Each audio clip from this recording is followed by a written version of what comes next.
আসসালামু আলাইকুম প্রিয় প্রবাসী ভাইয়েরা, আশা করি ভালো আছেন। শুরু করছি মহান আল্লাহর নামে। প্রত্যেকটা প্রবাসীর যেই কারণে ঘুম হারাম হয়ে গেছে, সেই কারণটা হচ্ছে বেশিরভাগ ক্ষেত্রে যে সমস্যাটা হয় সেটা হচ্ছে জন্ম নিবন্ধনের সাথে পাসপোর্টের কোনো মিল থাকে না, অথবা পাসপোর্ট জন্ম নিবন্ধন অথবা voter ID card national ID কার্ডের সাথে কোনোটাই মিল নাই। তাদের করণীয় কি? সব থেকে বড় সমস্যা হচ্ছে এটা। এই কারণে প্রবাসীদের রাতের ঘুম হারাম।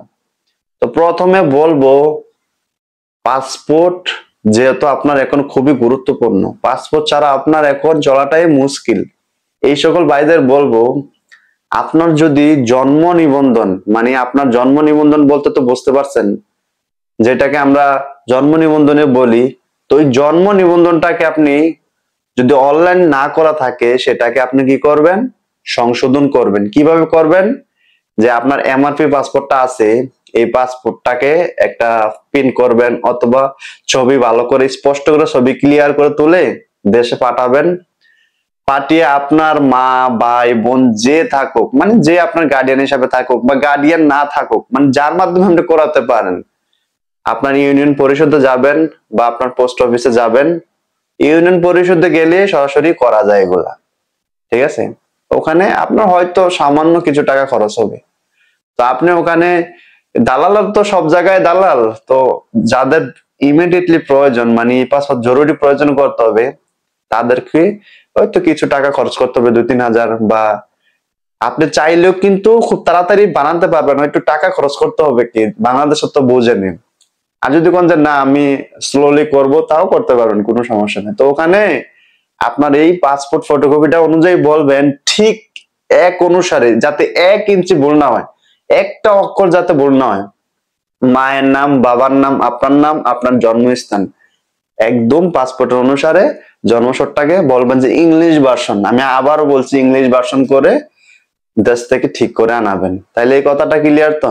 দ্বিতীয়ত, যারা আপনার এমআরপি পাসপোর্ট, ওই যে national ID card voter ID card দিয়ে করছেন, তাদেরকে বলবো তারাও সেম প্রসেসটা করতে পারেন। কারণ আপনার ভোটার আইডি কার্ডটা তো অনলাইন করা হয় নাই। যারা আমরা 5 থেকে 6 বছর আগে বিদেশে চলে আসছি, তারা তো ভোটার কার্ড অনলাইন করা হয় না, জাস্ট এরকম একটা কার্ড। তাদেরকেও একই পরামর্শ আমি দেব। তো দেখেন, এখন কিন্তু এগুলা সংশোধন করা যায়। যে সংশোধন করা যায় না এমন কিন্তু কিছু না, সংশোধন করতে পারবেন। একটু সমস্যা ভোগান্তি থাকবে। তারপরও যদি আপনার বেশি গুরুতর সমস্যা হয়, আমার সাজেশন থাকবে, যদি আপনি দেশে ছুটিতে যেতে পারেন সব থেকে ভালো হবে।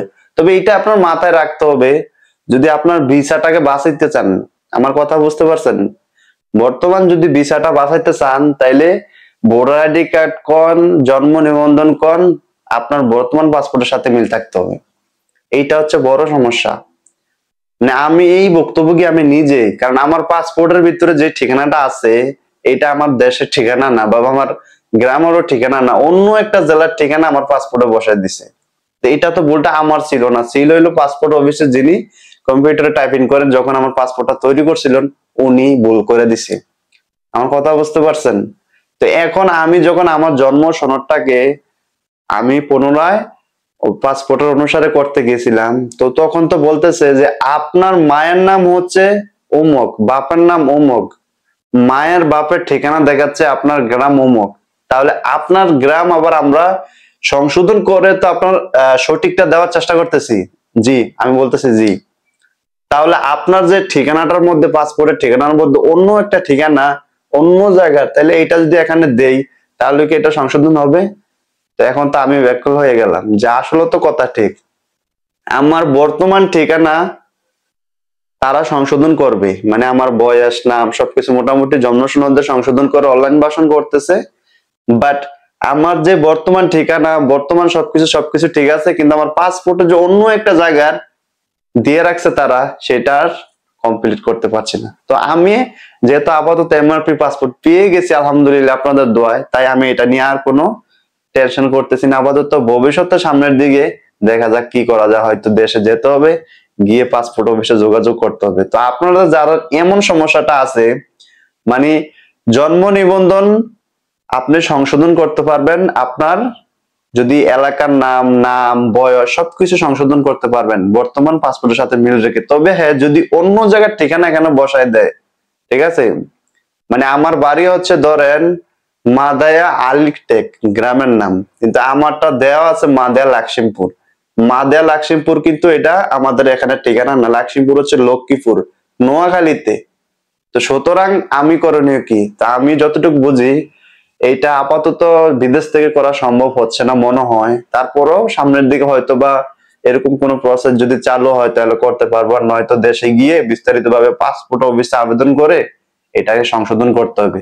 তবে হ্যাঁ, একটা কথা, যদি আমি এটা এখনই সংশোধন করি তাহলে কিন্তু আমার ভিসা আর লাগবে না। আমার কথাটা বুঝতে পারছেন কেন লাগবে না? কারণ আমার ভিসার ভিতরে তো আমার গ্রামের নাম আছে মাদিয়া লাকসিমপুর। আমার কথাটা বুঝবেন, যদি আপনারটা এমন থাকে তাহলে আমার ভিসার ভিতরে আছে মাদিয়া লাকসিমপুর। তো এখন যদি আমি সঠিকভাবে সংশোধন করি, আসলে তো এটা ভুল, কিন্তু এটা তো আর ভিসার হারা তো আর জানে না, সংশোধন করে ফেলি, তার মানে পাসপোর্টে চলে আসবে মাদেয়া বাজার, মাদেয়া লাকসিমপুরটা থাকবে না। মানে এটাই আমার সলিড বা অরিজিনাল। কিন্তু সমস্যা হচ্ছে যে যখন আমি ভিসার জন্য আবেদন করবো, তারা তো বলবে যে এটা আপনার ভুল অ্যাড্রেস, এখানে এটার মধ্যে রিজেক্ট করে দেওয়া হবে, পাসপোর্টে ভিসা নাও লাগতে পারে। তো এইটা হচ্ছে সবচেয়ে ভয়ের কারণ। তারা জন্ম নিবন্ধনটাকে আমাকে সঠিক করে দিচ্ছে, বাট আমার পাসপোর্ট অনুসারে না, আর পাসপোর্টের ভিতরে হচ্ছে ভুল। তো এই হচ্ছে বড় সমস্যা। যাদের এমন সমস্যা আমি তাদেরকে সাজেস্ট করব, আশা করি বিস্তারিত মানে কথাটা আমার বুঝতে পারছেন। মানে আমার সমস্যা নয়, আমি আপনাদেরকে তুলে ধরলাম, আমি আশা করি আপনাদের এমন সমস্যা আছে, তাই এই কারণে আপনার রাতের ঘুম হারাম। তো আপনি চাইলে দেশে যেতে পারেন, দেশে গিয়ে আপনি একটু বিস্তারিত খোলামেলা এই সম্পর্কে পাসপোর্ট অফিসে গিয়ে একটু যোগাযোগ করতে পারেন, বা আপনার নিকটবর্তী হাই কমিশনে গিয়ে একটু যোগাযোগ করতে পারেন, বা তারা কি ডিসিশন আপনাকে দেয় দেখেন বা শোনেন। মানে এমন একটা সমস্যা যাদের আছে, আমি মনে করি তাদের পুরা কপাল, যারা এই পাসপোর্ট পায় নাই, মানে পাসপোর্ট পায় নাই। মানে আমি নিজে তো ভুক্তভোগী ছিলাম। যাই হোক, মানে আল্লাহর রহমতে আপনাদের দোয়া আমি পাসপোর্ট পেয়ে গেছি এমআরপি 4 বছর। আমার মনে হয় না আমার আর কোনো টেনশন করতে হবে। তা আশা করি এই সমস্যাটার জন্য এই সমাধানগুলো নিতে পারেন। যাদের পাসপোর্টে হয়তো নাম, বয়স, বাবার নাম, মার নাম এক দুইটা অক্ষর ভুল আছে বা জন্মসনদ ভুল আছে, তো তারা সংশোধন করে নিতে পারবেন এইভাবে। ওই পাসপোর্ট অনুসারে জন্মসনদটা অনলাইন করলে আপাতত করতে পারবেন, কিন্তু ভবিষ্যতেও হয়তো বা আপনার এগুলো আবার পরিবর্তন করতে হবে দেশে গেলে। আমার কথা বুঝতে পারছেন? কিন্তু বর্তমানে তো আর কোনো সমস্যা হচ্ছে না। যাদের জন্ম সনদের ভিতরে তো ভুল হয় না, জন্ম সনদের ভিতরে ভুল থাকলে এটা সংশোধন করা যাচ্ছে ওই যে পাসপোর্ট অনুসারে। তো পাসপোর্টের যাদের ভুল আছে ওই ভুলটার অনুসারে কিন্তু জন্ম সনদটাকে ভুল বানিয়ে আপনি করতে হবে পাসপোর্ট, এটা ছাড়া আর কোনো উপায় নেই। আশা করি আমার কথাগুলো বুঝতে পারছেন। মানে এত এত সমস্যা, এই সমস্যাগুলো সব থেকে গরমিল খাইছে। যদি পাসপোর্টের ভিতরে সমস্যা না থাকতো তাহলে জন্ম সনদ সবাই কি করতো, পাসপোর্ট অনুসারে অনলাইন করে ই পাসপোর্টের জন্য আবেদন করতে পারতো। কিন্তু বড় সমস্যাটা হচ্ছে পাসপোর্টের ভিতরে। জন্ম সনদ ঠিক আছে সবকিছু, কিন্তু পাসপোর্টের সমস্যা। তো এখন যদি পাসপোর্টের সমস্যা মানে এই সমস্যাটা অনুযায়ী কিন্তু আমাদেরকে ই পাসপোর্ট করতে হবে, মানে সরি ওই যে জন্ম সনদটাকে ওই সমস্যা যাই যেমনই থাকুক না কেন, যদি এই অনুসারে যদি আমি অনলাইন ভার্সন না করি বা আপনি না করেন তাহলে ই পাসপোর্ট করতে পারবেন না, কারণ ওই যে পাসপোর্টের সাথে মিল থাকবে না এই কারণে। আর যদি এই অনুসারে নাও করেন তাও কিন্তু ভিসা লাগতেছে না, কারণ বলবে যে আপনার জন্ম সনদ একটা বা আপনার পাসপোর্টে আরেকটা, তাহলে তো আপনার এই পাসপোর্টও করতে পারতেছেন না, আপনার ভিসাও লাগবে না। এই হচ্ছে গোলমাল সমস্যা।